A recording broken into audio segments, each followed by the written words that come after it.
నిన్న యువశేఖర్ కొడంగల్ది భూమి కబ్జా గురైందని చెప్పేసి మాట్లాడినాం కదా.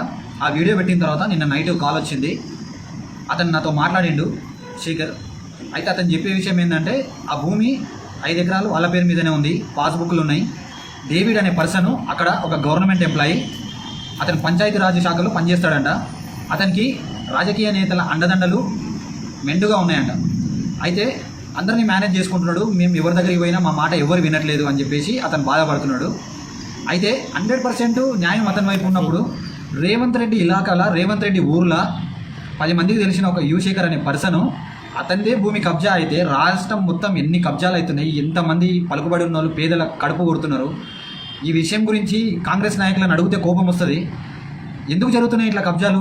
ఎవడు సంపాదించుకున్న సొమ్ము వానికి సరిపోదా? ఇంకొక సొమ్ము కావాలనా? ఎందుకు ఇట్లా అన్యాయం జరుగుతుంది? వేరేడు భూమి అంటే వాడు జీవితాంతం కష్టపడితే రాదు. వాళ్ళ తాతలు అయ్యల వారసత్వంగా వచ్చిన ఇవాళ రేపు భూమి ఆధారం ఎవరికైనా. ఇవాళ కష్టపడి సంపాదించి ఎవ్వడు లక్షలు కోట్లు సంపాదించలేడు. పెద్దలు ఇచ్చిన ఆస్తితోటే ఎంతో కొంత ఎదగలుగుతాడు. అట్లాంటి ఉన్న ఆస్తినే గుంజుకుంటే వాడు ఎక్కడికి పోవాలి? మన పిల్లలు ఎక్కడికి పోవాలి? మన సంసారం ఎక్కడికి పోవాలి? ఎవరైనా సరే పేదల కడుపు కొట్టి ఇప్పుడు రేవంత్ రెడ్డి రాజ్యం వచ్చినాక మేము నీతివంత పాలన చేస్తామని చెప్పేసి కేసీఆర్ మీద కొట్లాడి గెలిచినప్పుడు పేదవాళ్ళని కాపాడలేకపోతుంటే ఎవరు రక్షిస్తారు మరి సామాన్య జనాలను? ఎవరి దగ్గర పోయి చెప్పుకోవాలి? గవర్నమెంట్ అధికారులు స్పందించారంట, పోలీస్ శాఖ స్పందించారంట. చాలాసార్లు వెళ్ళినామన్నా ఎవరు పట్టించుకోవట్లేదు అని అంటున్నాడు ఆయన. ఎవరికి చెప్పుకోవాలి ఆయన బాధ? చెప్పండి.